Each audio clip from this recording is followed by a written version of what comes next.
Hi there. This video is sort of a test of an idea that came up in our 1 o'clock phase 2 session this past Wednesday. Started with Charles acknowledging how easy it is to lose sight of the week's assignment after a few days. So the idea was if we could post a reminder in our Facebook page, it would be very helpful. Then the idea expanded as we discussed it to there being more value, maybe in including a few extra highlights from the session. So here we are. This is a test. It's just a test of an idea. The question is there any value in getting the second hit from the content of our coaching sessions from the previous week? Let us know, maybe a shorter version of what I do here. I'm sure this is going to be longer than I want. This is just a first pass, and we can adapt the idea, we can improve it based on any feedback from you. So, just looking at the slides from this past week, the first big point of the week was that the out-of-control food culture that we are in is inescapable. We showed Candace's donut. I'm sorry, Candace, that your name is now attached not just to Candace's cookie, but now Candace's donut. So here we see where the food extremes today are actually can lead to people feeling better about having the regular donut. Well, at least I didn't have the 14-inch monstrosity. I didn't enjoy that party. Then we had discussed with Linda's example here how we're constantly presented with a huge variety of high-calorie temptations. Here early in the day at her workplace, and to Linda's credit, and to her planning, really, Linda had a pudding shake available, made it as a pudding, took advantage of the fruit available, saved calories. But I think most important in this discussion was the fact that of all the advantages here, beyond the calorie savings, there are many, beyond just making a lower calorie choice. We got a lot of comments here in this discussion. People talked about there being less guilt when you make the more successful choice, less shame. Actually used that word, someone did. Someone else said verbatim, I don't feel like a bad person when I make the more successful choice. These are very tough judgments, but we all know what it's like to judge ourselves when we eat foods that weren't part of the plan. And those are just to name a few. Several members also acknowledged how unplanned high-calorie eating can lead to giving up for the whole day. One member, thank you, Rick, even acknowledged it's possible to have unplanned moments of indulgence like this turn into not just giving up for a day, but more than one day, several days, and then the old I'll start on Monday routine kicks in. We all know what he meant by that. Then we got into our physical activity assignments. The first, we followed up on the assignment to sample brief episodes of higher intensity physical activity. Intervals. Episodes of elevating your heart rate. We heard some good ideas on this, including increasing the rate of walking for anywhere from 30 seconds to 2 minutes, tackling hills with more intensity, going at it harder in the pool for brief periods of time, increasing the elevation on treadmills or on other machines, and of course, any stairs that you take. All of these things increase your heart rate for a period of time, which was really the goal of these assignments. Maybe the most compelling reason to work on intervals like this, work them into your exercise, is the study from just about a year ago today.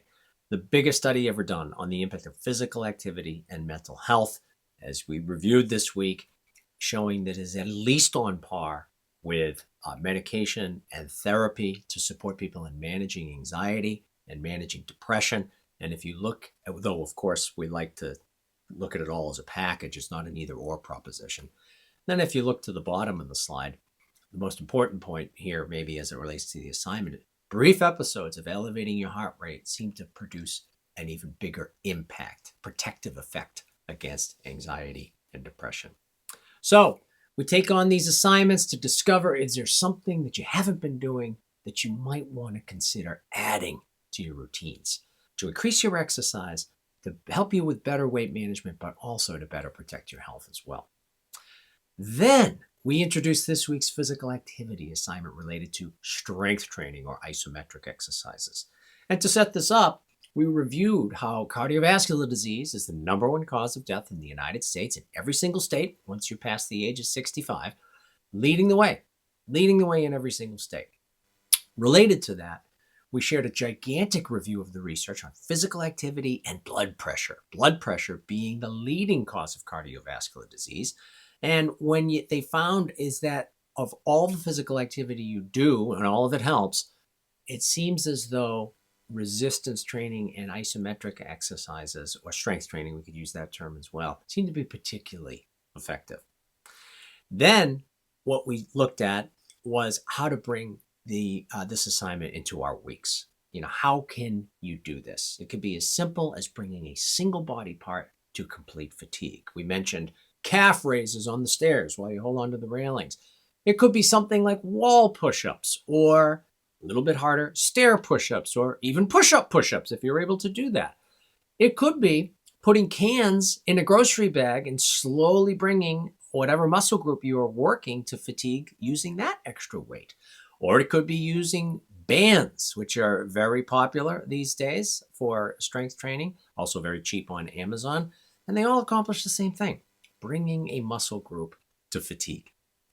Then we have isometric exercises. And the three that we talked about in the study, that were mentioned in the study, wall squats, planks, or glute raises. And those are just a couple ideas. If you want more ideas, just Google it. There are plenty of them.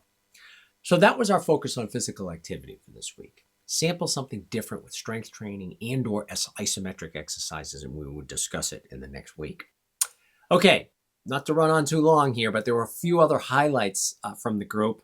Now we're going to switch over to the food end, and I'll try to be quick here. In phase 1, we discussed the added flexibility that we've incorporated to the phase 1 box with the new HMR shake flavors, the fact that we have incorporated alternative shakes into the phase 1 box, including some additional options for whole grain cereal as well. We discussed on top of that HMR entrees, the addition of store-bought entrees that are available, provided we follow the guidelines, fewer than 300 calories per entree, at least 12 grams of protein. And please, let's make sure we're monitoring our sodium. The goal is 2,300 milligrams per day or less. And finally, the latest addition of certain soups from the grocery store that you can add and count as entrees. Again, less than 300 calories and at least 12 grams of protein. Now, in phase 2, we discussed the fabulous idea, thank you, Barbara, for pushing me on this, of adding low-fat cottage cheese to your eggs. Wow. Talk about adding richness without a lot of calories, but adding protein while you're adding flavor. And finally, we have more members endorsing the cognac or shirataki noodles, which I think are just too good to be true. The calories don't get any lower than this. What a great way to bulk up your meals without adding many calories whatsoever. So those are the highlights that, as we see them, from this week's coaching session. And I'll end with what we ended some of our sessions on this week, the concept of charting your own course. The culture has a course for you. We talk about this all the week. It's got a plan for all of us. And that plan is called more calories than you want and potential weight gain. So given that, we have to chart our own course every week, every day of the week, one that is consistent with your goals for the week and consistent with your values, and I think all of our values that we have for our health. So chart your own course. Good luck this week. We hope this video was helpful as a reminder of some of what we covered. Give us some feedback and we'll adapt it and change it as we see fit. Have a good weekend and have a good week.